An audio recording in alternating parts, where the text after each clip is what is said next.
বেশ কিছুদিন আগে পর্যন্ত সবাই ভালো ছিলাম আমরা। এখন না একটুতেই সকলের শরীর খারাপ করে যাচ্ছে। সত্যি কথা বলতে কি, এই করোনা ভাইরাসের পর থেকে না দেখবে সকলের মধ্যে একটা না আতঙ্ক থেকে গেছে। আর মনে হয় জ্বর সর্দি হলেই মনে হয় যেন কিছু একটা ব্যাপার। আর এই জ্বর সর্দি হলে না সহজে সারে না দেখবে। আর এদিকে মা কত ফল নিয়ে এসেছে। আর ভ্যাকসিন তো আমরা সকলেই নিয়েছি, তাই না? আর জানি না যে কবে আমরা ভালো হব, সুস্থ হব। যাই হোক, সুস্থ হবার জন্য কত ফল এসেছে। আর আমাদের গাছে দেখো অ্যালোভেরা গাছটা কত সুন্দর পাতাটা হয়েছে। মা রান্না করতে করতে আগুনে খুব জোরে তাপ লেগেছিল, সেই জন্য ওই অ্যালোভেরা গাছের পাতাটা ওকে তুলে আনতে বলেছিলাম। আর সবার কাছে তো অ্যালোভেরা জেল থাকে না, তাই না? গল্প করতে করতে রান্নার দিকে চলে এলাম। আজ করে নেব চিংড়ি মাছ দিয়ে পুঁই শাকের একটা চচ্চড়ি। কারণ কদিন এত শরীর খারাপ, তোমরা তো জানো, ঠিকঠাক মতো জিভের স্বাদটাও পাই না। লবণ হলুদ মাখানো চিংড়ি মাছটাকে ভালো করে ভেজে তুলে নিয়েছি। ওই তেলের মধ্যে দিয়ে দিলাম সামান্য কালো জিরে, শুকনো লঙ্কা, তেজপাতা আর কয়েকটা চেরা কাঁচা লঙ্কা। ভালো করে ফোড়নটাকে কষিয়ে নেব। এবার দিয়ে দেবো মিহি করে কেটে রাখা পেঁয়াজ আর আদা বাটা আর রসুন বাটা। ভালো করে এর সঙ্গে আমি কষিয়ে নেব। কদিন পর তো মা রান্না করছিল, আমি তো রান্না করি না। মাও গায়ে জ্বর নিয়ে রান্না করেছে। এবারে পেঁয়াজ আদা রসুন ভালো করে কষানো হয়ে যাওয়ার পরে দিয়ে দিলাম টমেটো কুচি। টমেটোটাকে ভালো করে কষিয়ে নেব। এবার দিয়ে দেবো কেটে রাখা পুঁই শাক, কুমড়ো, আলু, ঝিঙে।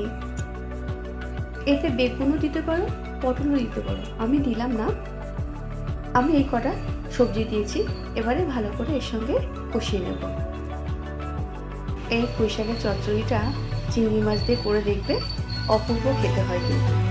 এবার দিয়ে দেবো সামান্য লবণ, দিয়ে দেবো হলুদ গুঁড়ো, সামান্য দিয়ে দেবো ধনে গুঁড়ো, আর দিয়ে দেবো জিরে গুঁড়ো। একে একে মশলাগুলো দিয়ে থাকবো।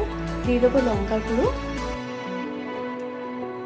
যেহেতু কাঁচা লঙ্কা দিয়েছি সেজন্য লঙ্কার গুঁড়োটা পরিমাণ মতো দিলাম। তোমরা যেরকম ঝাল খাবে সেরকম দিও। এইবারে সমস্ত মশলা যখন কষানো হয়ে যাবে তখন দিয়ে দেবো সামান্য জল। জলটা এমন দেবে যাতে করে সমস্ত সবজিগুলো সেদ্ধ হয়ে যায়। আমি পরিমাণ মতো জল দিয়েছি। এবারে কিছুক্ষণের জন্য ঢাকা দিয়ে দেব। ফিরে এলাম কিছুক্ষণ পর, দেখে নেব সবজিগুলো সেদ্ধ হয়েছে কিনা। সবজিগুলো একটু হালকা সেদ্ধ হয়েছে, কিছুটা বাকি আছে। এই পর্যায়ে দিয়ে দেবো চিংড়ি মাছ ভাজা। আগে থেকে যে চিংড়ি মাছটা ভেজে রেখে দিয়েছিলাম সেটা এবারে দিয়ে দেবো। এখন দিলে চিংড়ি মাছের যে ফ্লেভারটা পুরো পুঁইশাকে পড়বে আর খেতে অপূর্ব হবে। আর কি, সমস্ত চিংড়ি মাছকে পুঁইশাকের মধ্যে মিশিয়ে নেব। আর এইবার দিয়ে দেবো সামান্য চিনি। চিনিটা দিলে কিন্তু এর স্বাদটা দ্বিগুণ হয়। চিংড়ি মাছটা ভালো করে এর সঙ্গে মিশিয়ে নিয়েছি। আর সমস্ত সবজিগুলো সেদ্ধ সেদ্ধ হয়ে গেছে। আর এদিকে আমার রান্নাটা হয়েও গেছে। এবারে আমি নামিয়ে দেবো। গরম গরম পুঁইশাক চচ্চড়ি একেবারে রেডি। তবে এরকমভাবে একবার বানিয়ে দেখো, কিন্তু খুব ভালো লাগবে।